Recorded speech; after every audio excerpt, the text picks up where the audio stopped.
देश के हालात क्या है, मुंबई के हालात क्या है, हमारे महाराष्ट्र राज्य के हालात क्या है, आप तमाम वाकिफ है क्योंकि तमाम के पास मोबाइल भी है, टीवी है, सोशल मीडिया का जमाना है, क्या होता है क्या नहीं होता सबको पता चल ही जाता है।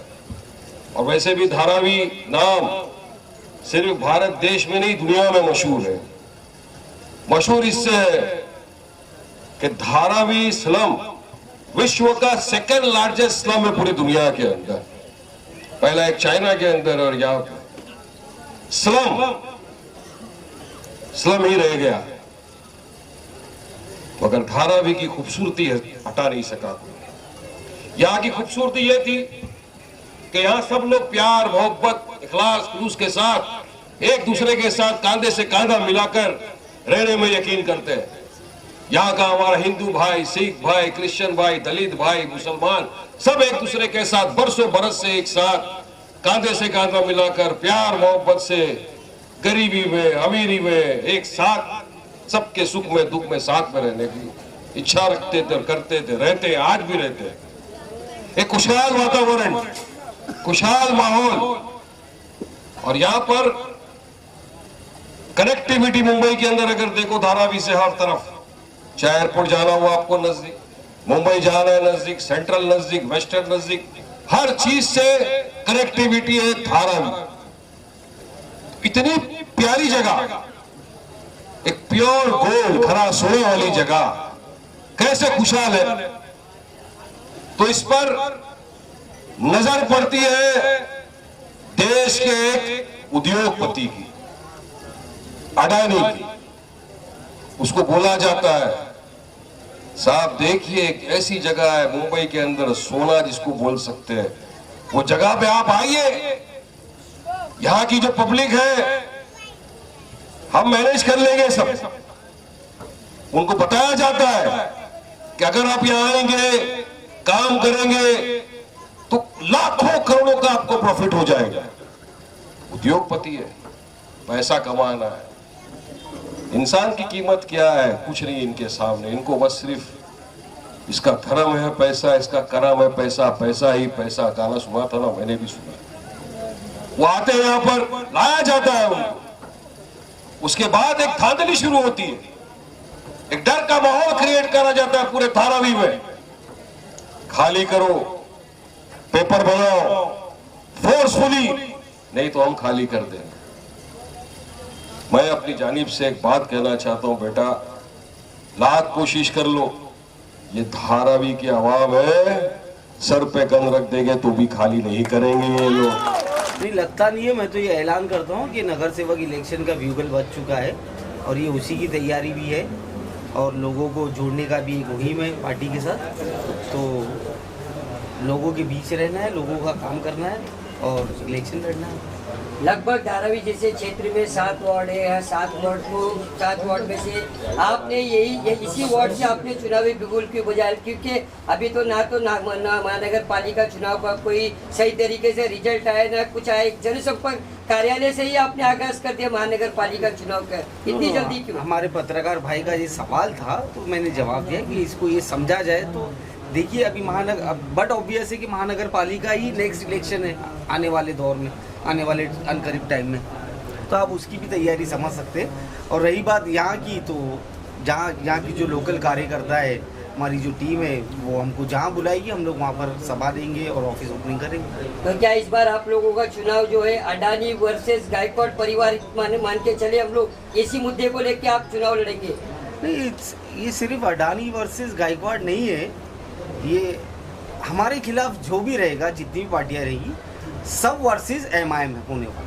इससे पहले भी यहाँ के जो लोगों को धारावी का जो भय दिखा के एक एमपी चुना गया, उसके बाद एक एमएलए चुना गया।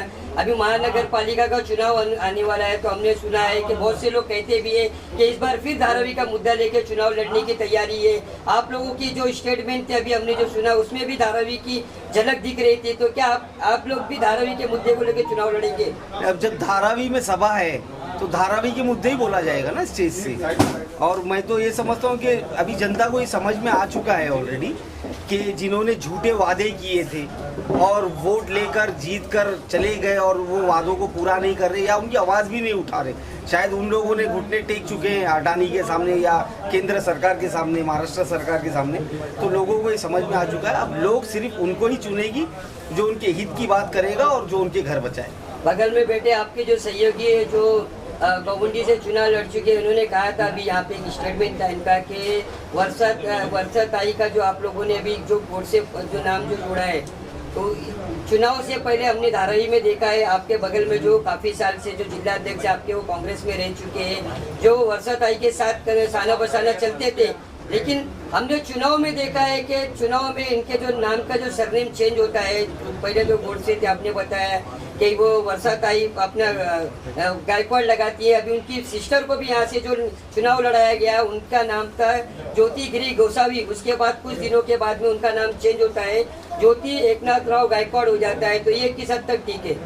नहीं देखिए, मैं तो ये समझता हूँ कि हमारी जो पहचान है वो रियल पहचान लोगों के सामने आना चाहिए और हमारी जो असली पहचान है उससे शर्म किस बात की। आप अपने सरनेम चेंज कर कर लोगों के सामने आ रहे सिर्फ वोटों की लालच में, तो मैं समझता हूँ कि ये जो उनका इन-लॉज वाला परिवार है ये उनके लिए शर्म की बात है।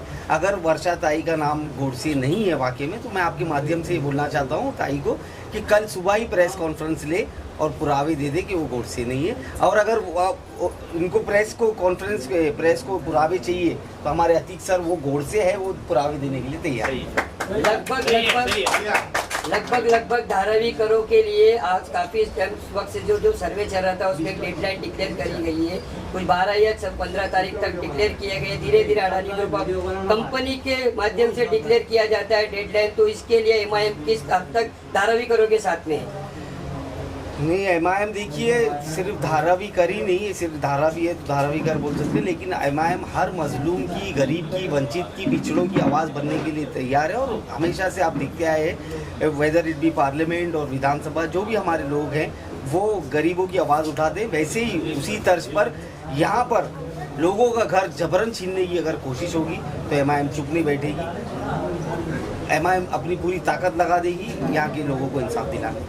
कांग्रेसी कार्यकर्ताओं को कुछ लोगों का स्टेटमेंट है कि जिस हद तक जो अभी 12 लोगों को जो बाइज्जत बरी किया गया था उसके बाद जो वर्षा ताई का स्टेटमेंट आता है, राज्य सरकार सुप्रीम कोर्ट जाती है, स्टे ले लेती है। उनका कहना है कि कार्यकर्ताओं का कि ताई को बेमतलब का फंसाया जा रहा है, ताई के कोई ऐसे स्टेटमेंट नहीं है, ताई को गुमराह किया जा रहा है। और भी बहुत से लोगों ने स्टेटमेंट दिया, उस पर ध्यान न देते हुए सिर्फ ताई को ही टारगेट किया जा रहा है। इस बात पर आप खुलासा कीजिए। देखिए, अब ताई सच बोल रही है, झूठ बोल रही है, ये मैं संत साधु या मौलाना तो हूँ नहीं मैं इसको साबित कर सकूँ, लेकिन आज सोशल मीडिया का ज़माना है। आप गूगल करके यूट्यूब पे एनी टाइम वो ताई का स्टेटमेंट सुन सकते हैं, देख सकते हैं, जिसमें खुले लफ्ज़ों में ताई ने इस फैसले को चैलेंज करने की बात की है सुप्रीम कोर्ट में। तो मेरा सवाल यही है, ये जो अंधभक्त है जो अपने ज़ाती मुफाद के लिए लोगों को दिमाग भड़काने की कोशिश करते हैं कि ताई ऐसी नहीं है, ताई वैसी नहीं है। अगर ताई को इतनी मोहब्बत है मुसलमानों से, तो जिस तरीके से ताई ने मराठी के मुद्दे पर, जिसने निशिकांत दुबे जो MP है, उन्होंने जो स्टेटमेंट दिया उसको घेरने की कोशिश की पार्लियामेंट में, जिसकी वाहवाही बहुत हुई कि ताई ने ऐसा किए वैसा किए, वैसे ही अनेक मुद्दे मुसलमानों के, दलितों के भी बहुत सारे मुद्दे उठे हैं, लेकिन आज तक ताई की तरफ से उन नेताओं को घेरने का काम क्यों नहीं हुआ? तो ये मतलब हमारे मुसलमान बेचारे जो है लाचार है, इनकी लाचारी का फ़ायदा उठाकर आज तक ये लोग कुर्सी पर बैठे हैं। लेकिन अब मुसलमान ने सोच लिया है कि ताई उर्फ गोडसे वो खुद या उनके परिवार से कोई भी आदमी अब यहाँ से नहीं जीतेगा, यहाँ से सिर्फ वही जीतेगा जो उनके हक की बात करेगा। जिस तरीके से NIA का जो अभी यहाँ पे जो निर्णय आया है मालेगांव बॉम्ब ब्लास्ट के, तो उसको किस नज़रिए से MIM देखती है? देखिए, अब हम लोग वो लोग हैं जिन्होंने बाबरी मस्जिद का फैसला स्वीकार किया। बाबरी मस्जिद के फैसले से बड़ा हमारे लिए कोई फैसला ही नहीं था। ये तो हमको पता था ये आज नहीं कल होने वाला है, ये तो ठीक है, ये फॉर्मेलिटीज़ पूरी हुई है, लेकिन मैं आवाम से ये बोलना चाहता हूँ कि जाग जाइए। ये आज ना कोर्ट बचा है, ना सरकार बची है, ना सरकारी इदारे बचे हुए जो हमारा हक कर सके, हमें इंसाफ दिला सके।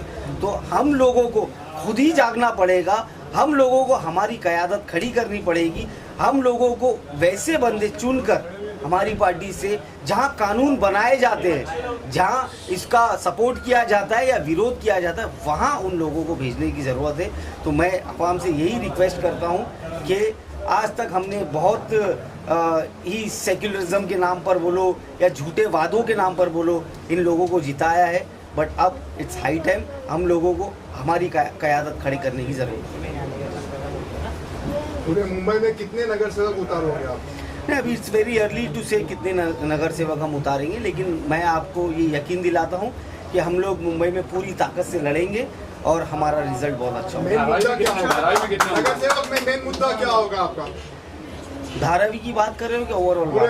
पूरे मुंबई में तो सिविक एमेनिटीज इलेक्शन है, ये बेसिक सिविक एमेनिटीज जो एक आम नागरिक को मिलना चाहिए, चाहे वो अच्छी सड़क हो, रास्ते हो, गटर हो, स्ट्रीट लाइट्स हो, बीएमसी की स्कूल्स हो, हॉस्पिटल्स हो, जो आज भी 2025 में आज़ादी के 75 साल भी आज यहाँ की जनता इन सब बेसिक चीज़ों से नदारत है।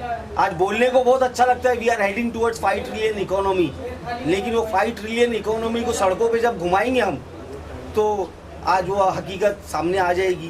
तो ये सारे मुद्दे हैं, ऐसे अनेक मुद्दे, और स्पेशली धारावी में बैठा हूँ तो धारावी का मुद्दा हमारा ये जो DRP जो धारावी रीडेवलपमेंट प्रोजेक्ट है, इसके खिलाफ हम लोग लड़ाई लड़ेंगे। जैसे उद्धव ठाकरे, राज ठाकरे एक साथ आए तो नगर सेवक इलेक्शन में आप लोगों को कितना फर्क पड़ेगा? नहीं, सबसे पहले तो मेरी शुभकामना है कि दोनों भाई एक साथ आ जाए।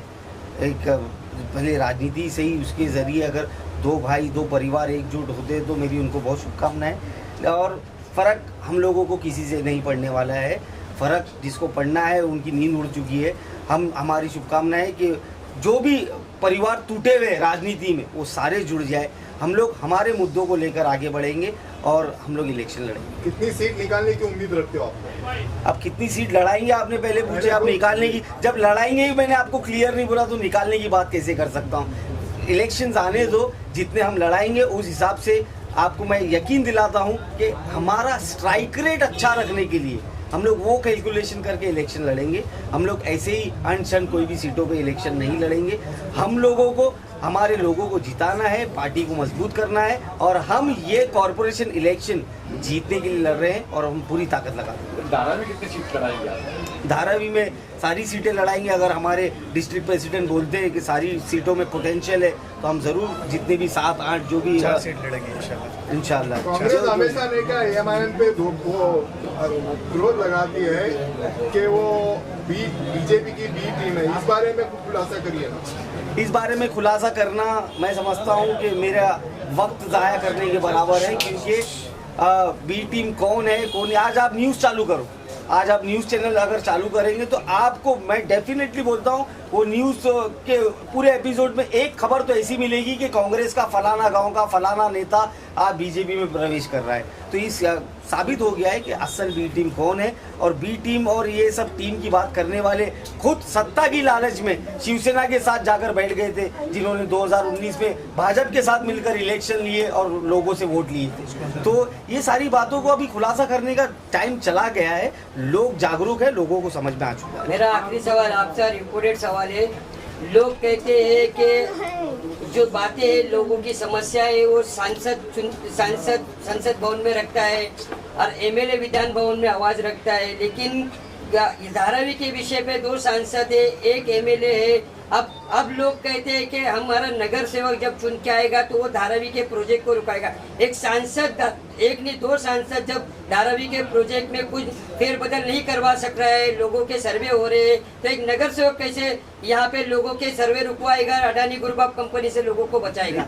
ये सबसे बड़ा प्रश्न है, इसके ऊपर खुलासा कीजिए। देखिए, राजनीति में जो ये सिविक बॉडीज इलेक्शन होते हैं, जिसको आप नगर सेवक का इलेक्शन बोलते हैं, ये किसी भी राजनीतिक पार्टी के लिए, राजनीति के लिए ये बेस का काम करते हैं, ये पिलर्स है कोई भी पार्टी के लिए या इलेक्शन के लिए। जब बेस ही मजबूत नहीं होगा तो आगे के माले भी नहीं चढ़ेंगे।